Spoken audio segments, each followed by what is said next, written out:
On today's show, we'll be joined by weekly co-host Alykhan Bijani to debunk and refute some of the negative perception that has followed Jalen Green as an empty stats bucket getter.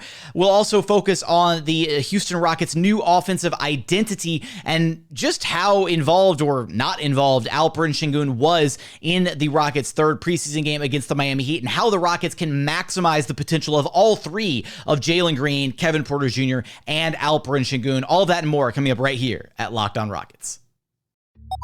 This is Mission Control, Houston. Ignition sequence start. The Houston Rockets select Jalen Green and Jabari Smith Jr. T-minus 15 seconds. Guidance is internal. Every time I step on that floor, I'm coming. You're getting somebody who's going to come in with a chip on their shoulder, somebody who's going to come in and compete from day one. 6, 5, 4, 3, 2, 1.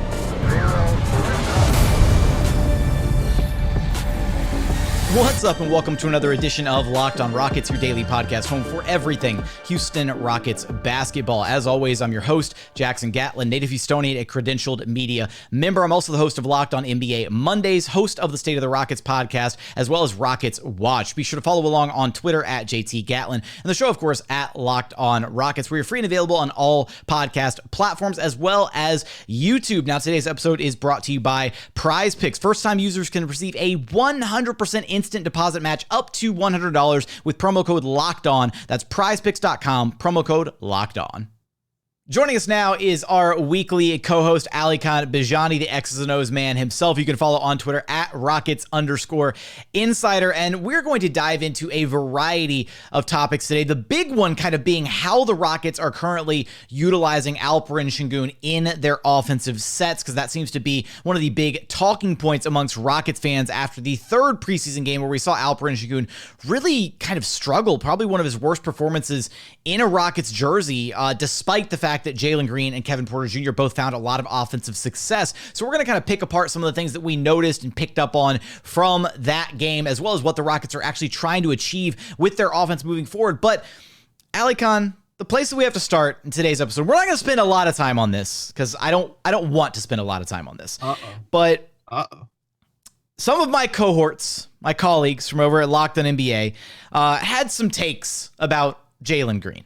And I will preface by saying that I love and respect these guys. They do fantastic work covering the league, covering the NBA, but it's just really disappointing that it feels like Jalen Green has kind of fallen victim to the empty stats bucket getter, not a winning player trope that seems to chase certain players around, as they start their NBA careers and kind of follows them and lingers until said players start to actually experience winning at a decent level. And a couple recent names come to mind, right? This same label got applied to Trae Young. This same label was more recently applied, Devin Booker had the same label placed upon him until the Phoenix Suns actually started kind of turning things around organizationally and experiencing a high level of success. And I hate this label because what else is Jalen Green supposed to do on the floor to impress? He was marketed as a bucket getter coming into the NBA. He is a bucket getter, and he does that better than any one of his other peers at the rookie level. He actually tripled the amount of 30-point games any other rookie had last season. Other rookies, Cade Cunningham and I think it was Trey Mann, had 2 30-point games apiece. Jalen Green had 7 of them, so including his 40-point bomb. He has the ability to get a bucket whenever he wants. That is his number one skill. He is, to me, I've seen it enough. I've seen enough to be confident in the idea that one day he's going to lead the NBA in scoring. He's going to be able to bend an opposing defense to his will because of his scoring gravity. And the idea that kind of also accompanies this label of being an empty calories, empty stats bucket getter is kind of like a negative, like selfish label, which I don't think applies to Jalen Green whatsoever. A lot of points last season, Rockets fans were begging for Jalen Green to take more shots, to be more aggressive in seeking out his shots offensively, to be more of a focal point within what they were trying to achieve. And, he just at some points it was almost like he didn't want to step on the toes of his teammates. He wanted KPJ to get his reps with the ball. He didn't want to, take away reps from, Christian Wood or Eric Gordon. He was just trying to find his place within an offense. And so having watched Jalen every single game of his career, summer league, pick up, just everything that he's, put together, his entire body of work at this point, I think the national media has this incorrect perception of him as a player and what his future is ultimately going to be in the NBA. And all I will say, because again, I don't want to spend too much time on this, is it's not worth the energy trying to fight these labels, because unfortunately for Jalen, he was drafted into a really rough situation. Rockets, worst team in the NBA, and they were the worst team again last season. He wasn't afforded the opportunity of a Evan Mobley or a Scotty Barnes to be drafted into situations that are overall better, because those teams are ready and competing right now. I mean, the credit to the Cleveland Cavaliers, they took a jump with Evan Mobley, and they had pieces around him to kind of form this new defensive identity under JB Bickerstaff. It was fantastic. Credit to the Cavs. They did that. The Toronto Raptors, same thing with Scotty Barnes. But Evan Mobley, Scotty, those guys are like ancillary pieces to third, fourth best guy on their team at most. Jalen Green is the guy for this Rockets team. He is the clear-cut face of the franchise moving forward, and there is an identity forming in Houston this season. It feels like they finally got their first real good offseason under their belt. They have some clear-cut direction for the franchise. They have a lot of or an incredibly bright future, I'll say, moving forward with all the different talent under this Rockets roof moving forward. So all I'm going to say is, for any of these takes, any takes like the one that took place on Locked On NBA, or any takes from any other podcast outlets, articles, whatever, random Twitter takes, just bookmark them. Just bookmark them, hold on to the receipts, and then a few years down the line, when Jalen Green is a perennial multi-time All-Star, when he's leading the NBA in scoring, when he is fulfilling what I think, his maximum potential is going to be and can be at the NBA level, just circle back and have fun, recycling the receipts and sharing. Hey, remember when nobody believed in Jalen Green, and when he had, all these doubters and people who didn't think that he was going to be able to achieve at the highest level?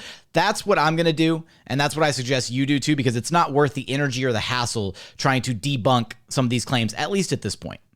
Sorry, I had to get all that off my chest, Alykhan. No, I think there's collective frustration from Rockets fans that's been boiling, not just today, not just yesterday, last week, last season.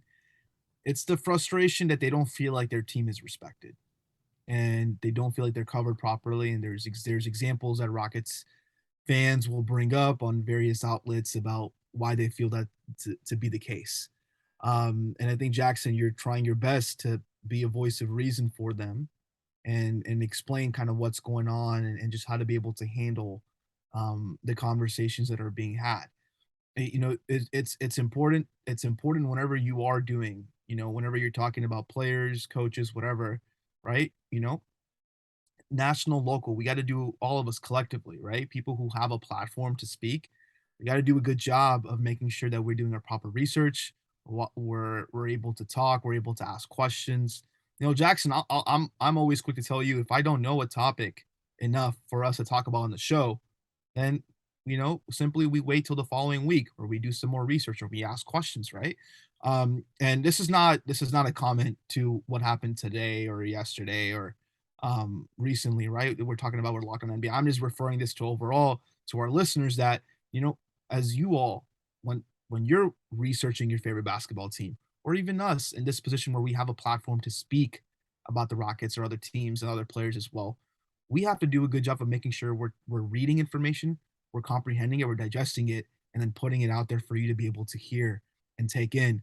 And I think that's just something that I want to say, is that that's something that I strive to do. I know that's something that Jackson strives to do. I know that's a lot of media that they strive to do that. And so we have to make sure that we always remind ourselves of what we're striving to be able to do, is making sure that we're informing, better educating, and helping the audience better enjoy the sport that we all love.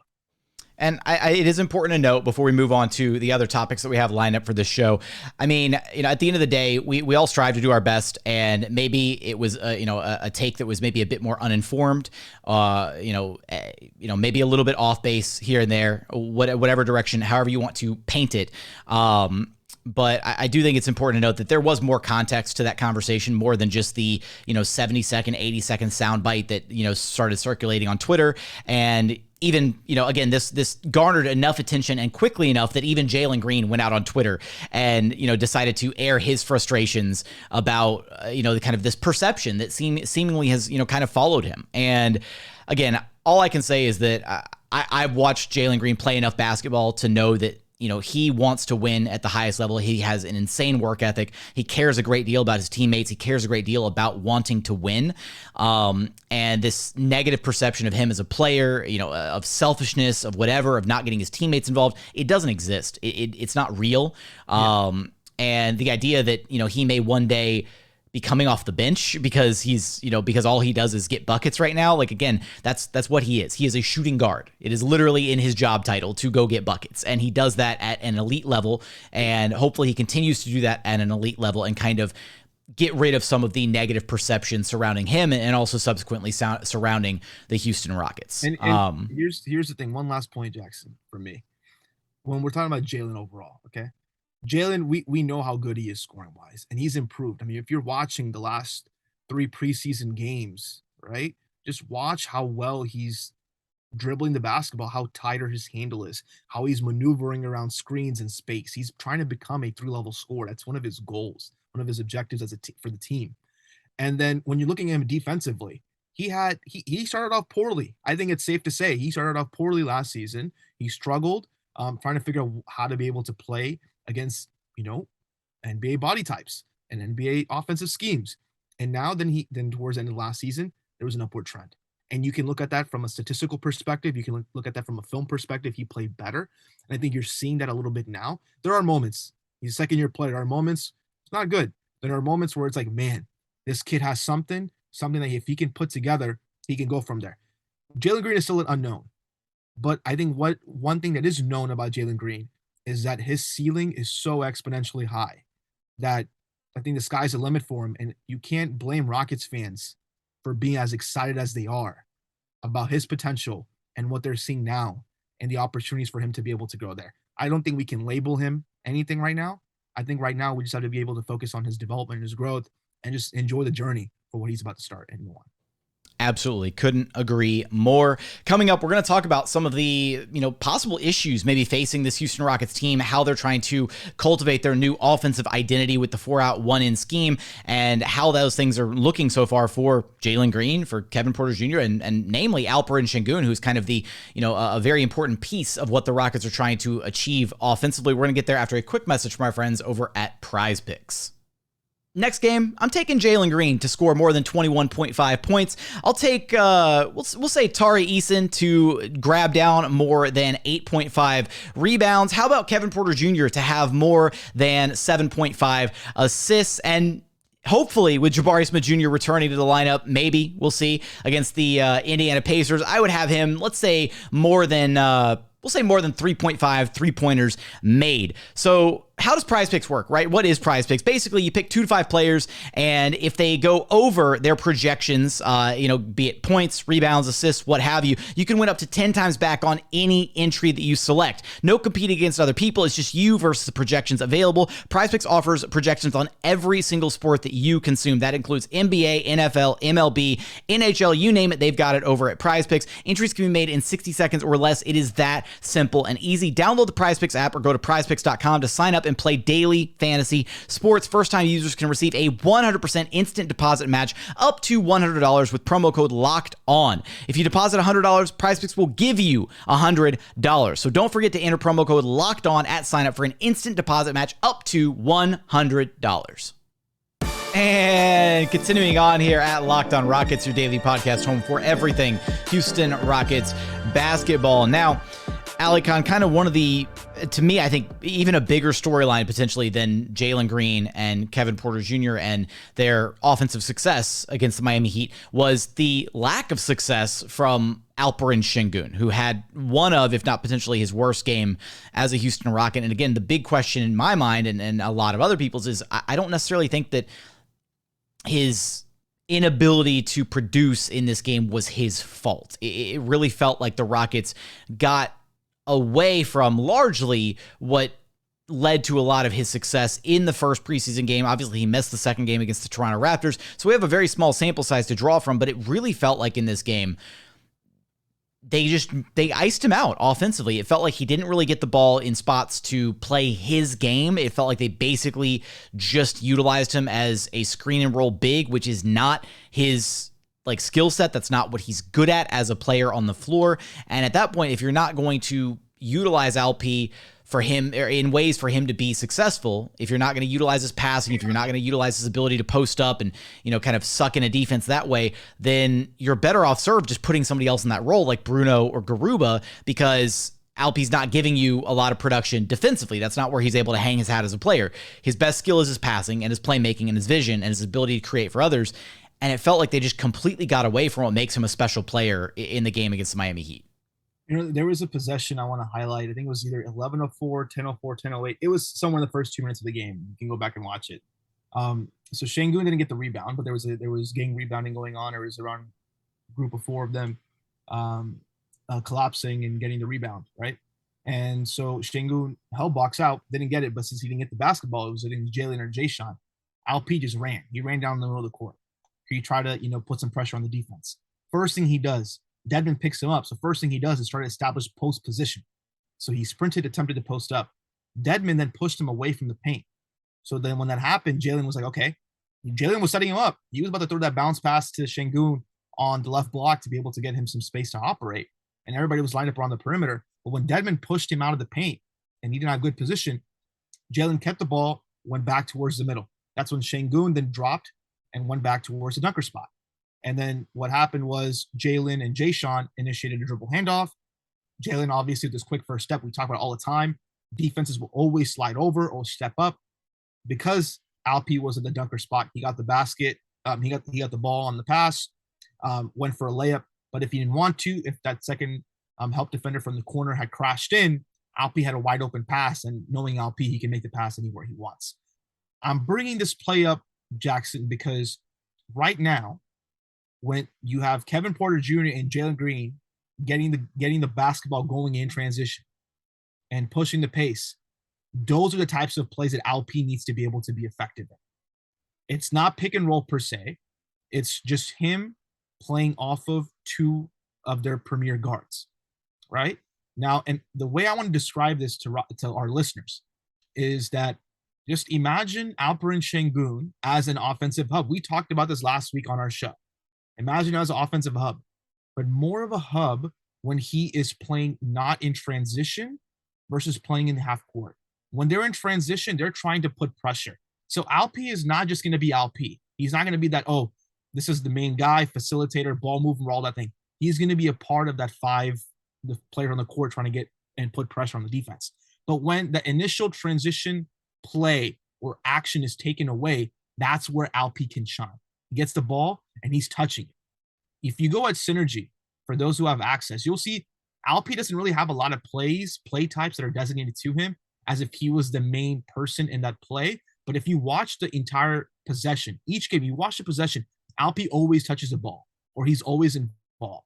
I think that's where the struggle is happening right now, where there's a conversation between we need Alp to be a pick and roll player, but we also need Alp to do what he does and get the ball, have the ball, keep the offense a little static, and let him be able to find cutters or be able to score, okay? Based off of Synergy, he's only had 2 post-up attempts. So 2 shot attempts out of post-ups out of 3 preseason games.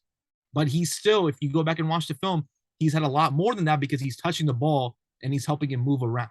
He's spending a lot of time in dribble handoff positions or positions where he's screening and rolling, where that 4 is popping. So in this case, if Jabari was playing, Sengun is rolling, Jabari is popping, that puts more of a disadvantage to the defense because Jabari is a great shooter, Alp's a great finisher inside, and you have to have a conversation about who you're going to be able to defend and go from there. But Jackson, what are your thoughts on that? Because I have a quote from our friend Jonathan Fagan, who got a quote from John Lucas after the game yesterday about this conversation. But before I get into that, I want to ask you, what are your thoughts about this? I mean, how do you think Alp is, playing when Jalen and KPJ, especially like last night, have it going offensively? Well, so that's where I think the issue kind of stems from is it felt like very much in that game against the Spurs, the offensive identity was still very much, okay, Jalen and KPJ are the number 1 and 2 options, and everything offensively still felt like it was geared towards trying to create opportunities for them. But in that game against the Spurs, neither one of them really had it going offensively. And so it felt like there were a lot of possessions where, okay, the first, 8 to 10 or so seconds of the shot clock is, all right, high pick and roll, screen, whatever. Let's try and get KPJ, get him going downhill, or get Jalen going downhill, get them operating in the pick and roll. If something's there, great. They're going to be aggressive. They're going to drive. They're going to attack. And if nothing materializes, if the defense kind of cuts it off, if they can't find a favorable driving lane, whatever, cool. LP is ready for you to feed him the basketball. And it felt like there were a lot of possessions like that in that game that started with Jalen or KPJ handling the ball, trying to create something, get something going in the half court, and then nothing would materialize. So then they would dump it low to LP or get him in, get LP the rock at the high post, whatever, 4 out spacing around him, and then he would just go to work. It felt like the kind of polar opposite in this game against the Miami Heat, where Jalen and KPJ very much had it going, and because they had it going, they started ignoring LP completely. And I'm not just talking about the transition play, I'm talking about in the half court. It felt like LP got very few touches in the half court, if any at all, where he would screen and they would try to open something up. But again, his involvement in the offense was minimal to non-existent in this game. And I think that's the issue, is balancing those two identities, right? Balancing the fact that if KPJ and Jalen are having a good game, how do you also still incorporate LP to where he doesn't feel like an afterthought in the offense? Because that's what he felt like in this game, is he felt like an afterthought in the offense. I know he was setting good quality screens. He was still involved, but we didn't get to see him have his usual touches until like super late in the game, like third quarter, I think top of the fourth maybe, where he got a couple touches here and there around the rim. And by then he was so out of sorts offensively, he hadn't been involved, to his usual level in the offense, that he just couldn't get anything to materialize. Finished 1 of 5 shooting, just 2 points. I'm going to read the quote I was referring to earlier, Jackson. We'll talk about what our thoughts are from there. This is from John Lucas. We're asking LP to do something that he hasn't done before. Right now, basically, he's a role guy in what we're doing, and we don't go through him. You can't expect a 20-year-old to be happy about that. We have to find a common ground for him to get the most out of him, and I think we can do that. And he later on says, I'm spending more time with him to help him be successful. It's not set up for him to be a primary scorer right now. I think it's the truth. And I think yesterday was a great example of that in terms of visualizing what John Lucas was talking about.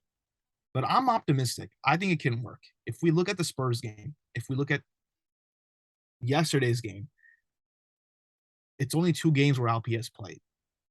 2 games where he's played with Jalen and KPJ. It's going to take them time to get into a rhythm, get into a routine. It's going to take some time to truly understand the benefits of 4 out, 1 in. Okay? I'll give you an example of that. So there is this conversation that, well, when LP is not rolling, he's on the perimeter. Yeah, that happens. But that's because Jae'Sean yesterday had possessions where Jae'Sean Tate was in the dunker spot, playing when he was playing before. Then what LP was doing, LP was then involved, instead of Jae'Sean being the roller, LP was involved as a roller and had the ball in his hands and was facilitating. So I think it's a good thing that LP is able to play in those situations, because then LP can get the ball on the short roll and have an easier time establishing position. I was referring to that initial play at the top of the segment on purpose, where LP ran, sprinted, couldn't establish position against Deadman, and instead went to the dunker spot, right? But if he's on the roll and the defender, that big, is in the paint and trying to take away the paint from Jalen, and LP can find himself a spot on the floor, he can get into a position where he can, back him down, or maybe not back him down, but get into a position where he can just use his array of hesitation moves and pump fakes and dribbles and get around the rim and use the bank to score off the glass, right? So I think there are positives. There are ways to look at this. And I think the biggest key to me is going to be when Jalen has it going in transition, like he did yesterday. When because by the way, the Rockets are one of the best transition teams right now offensively in the league, just preseason.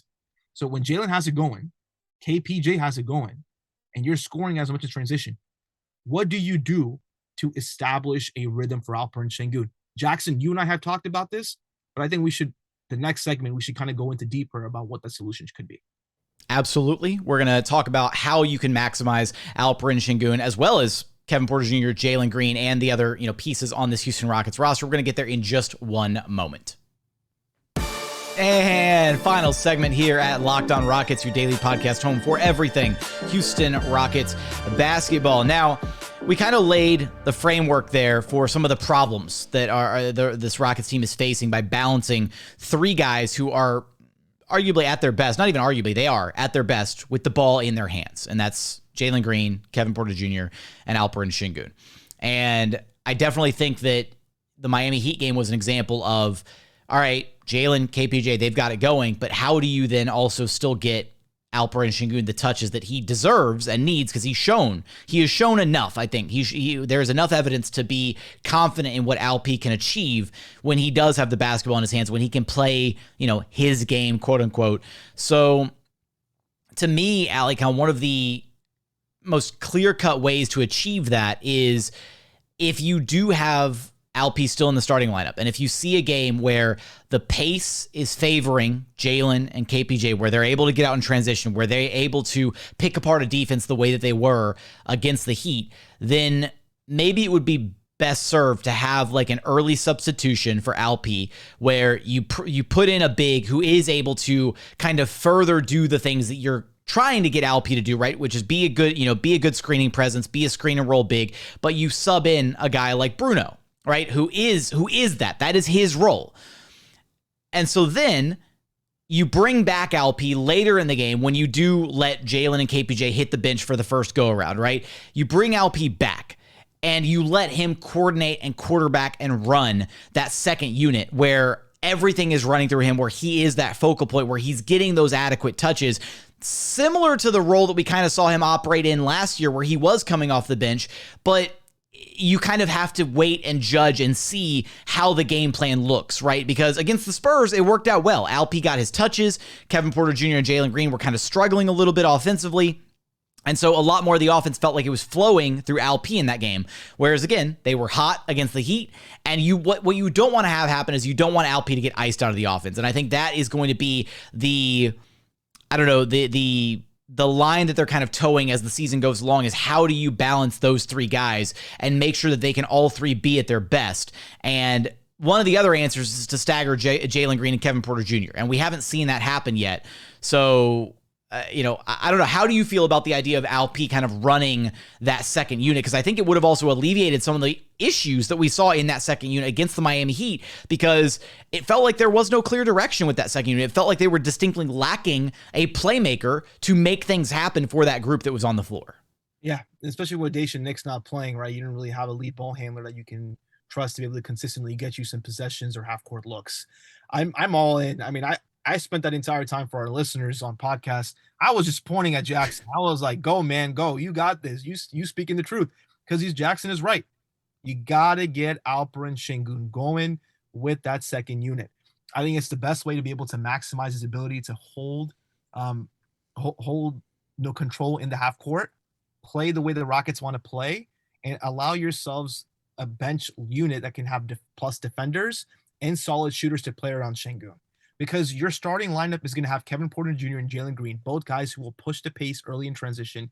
You're probably going to have Jae'Sean Tate as well. And we've heard from Steven Silas how he wants to pair Jae'Sean and Alp more together as well.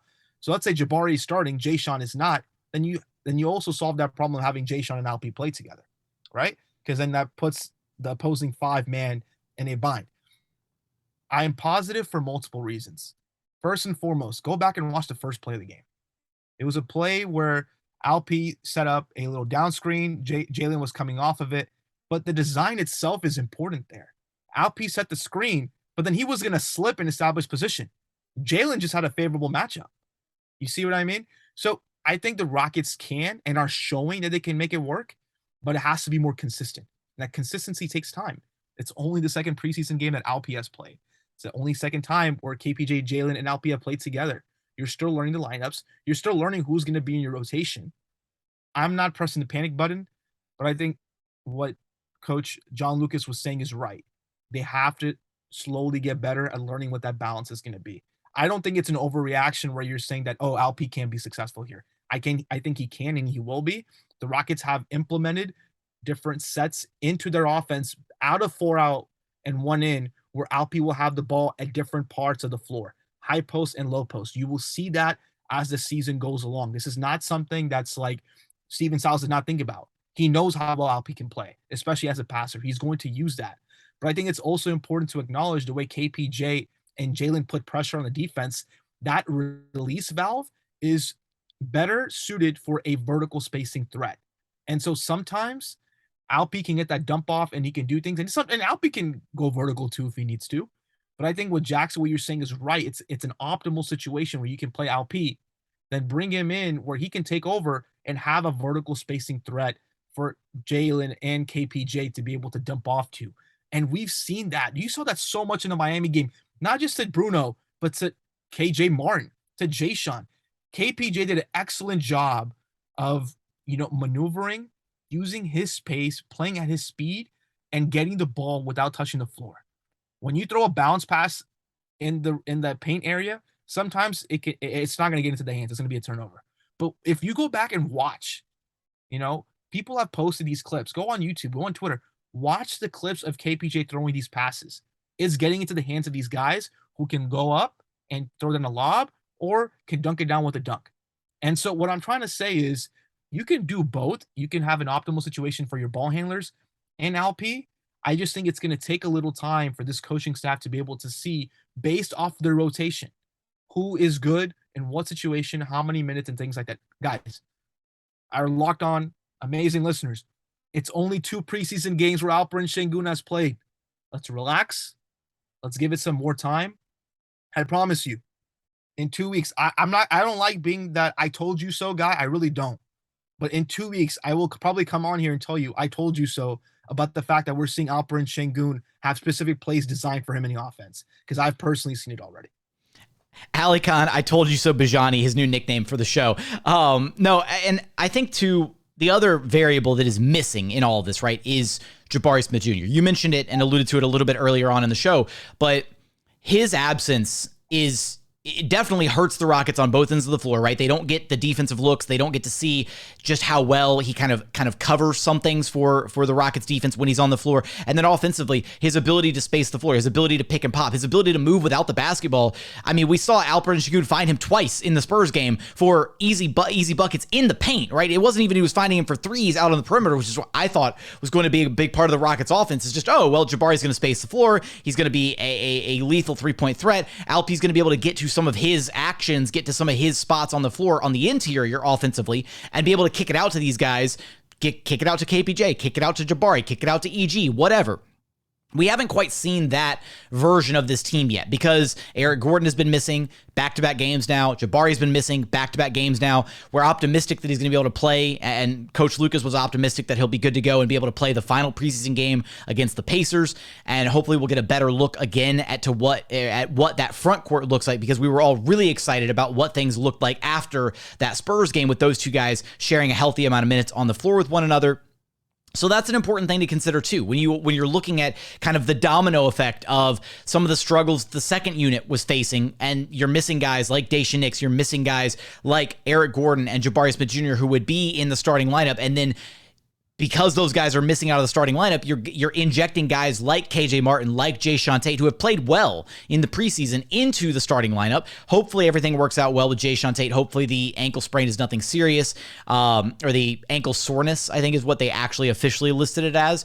But right, Jae'Sean is another guy who can move the basketball and who can get guys involved in that second unit. And it really felt like when Ty Washington was checked in there, it was almost like deer in headlights a little bit, where he was realistically the only primary creator for that second unit against the Miami Heat, and it caused a lot of issues, right? Not having multiple guys on the floor who can create, who can facilitate for others, and having Alperen Sengun kind of shoulder a bit more of that secondary unit playmaking load could be the best answer to kind of address both things, right? Where Alp gets his touches, he gets to do him and, gets to be a focal point in the offense, but he also features everybody else because Alp's at his best when he's creating for others. Alp would walk away from a game with 0 points and 12 assists and be happy about it because he is so adept at facilitating and creating and getting others involved, and he wasn't really afforded that opportunity in this most recent preseason game, and that's okay. They're working on figuring things out, and I think that's the important message that we want, that both of us want listeners to leave here with today, is they are working through this.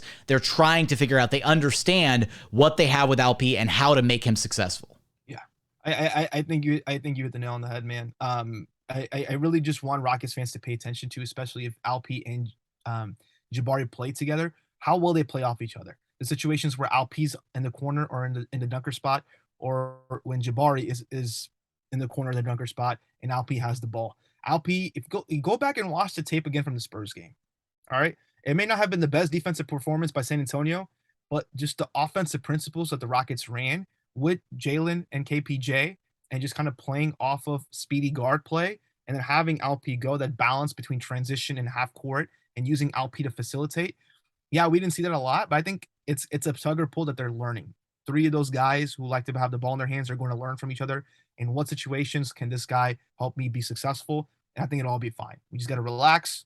2 games of Alp only in the preseason, 3 overall. We got a long way to go. But this offense, honestly, the 4-out 1-in offense, it looks good to me. There are a lot of really good principles. You're seeing the Rockets slowly learn. I think also a big takeaway is watch the positioning of this team when they're playing. When one guy leaves a dunker spot, another guy fills it in, right? So they are maintaining their spacing, which is a big principle. They got to cut down the turnovers. They got to cut that down big time. That's a big problem. But you're seeing the thinking happen. You're seeing it go from thinking to slowly just easy reads and react. And if that can go and that can be your 4-out 1-in offense, then you are set.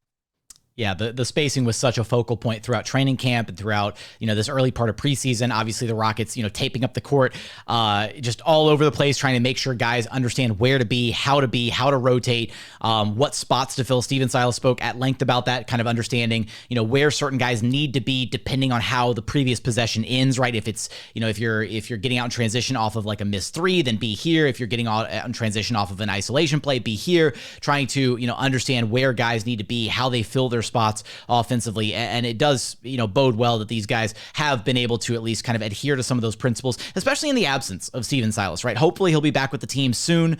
There was optimism that he'd be able to rejoin the team in Miami. It didn't look to be the case. So hopefully he'll be back. Hopefully we'll hear from him at Rockets practice Wednesday afternoon. It would be great to see Steven Silas's smiling face again, find out what he's been working on, what he's been up to, while he's been, sidelined due to health and safety protocols. I'm excited to see him back with the team. But that's going to do it for today's episode. Alykhan, you know the drill. Let everybody know where to track you down at. Follow me on Twitter at Rockets_insider. Follow us at Locked On Rockets. We got a surprise coming, man. Just wait till the regular season starts. We got a surprise coming for all of you Locked On Rockets listeners. Just make sure you're following us on social media so you can see what that surprise is. That's going to do it for another edition of Locked On Rockets. As always, thank you so much for checking out the show. If you haven't done so yet, please consider subscribing wherever you listen to your podcast. That's Apple, Spotify, Google, the Odyssey app, free and available on all podcast platforms. We're also on YouTube, so just go to YouTube, search Locked On Rockets. Be sure to like, comment, and subscribe. But as always, thank you so much for watching. Thank you so much for listening. And we look forward to having you back right here at Locked On Rockets, your daily podcast home for everything Houston Rockets basketball.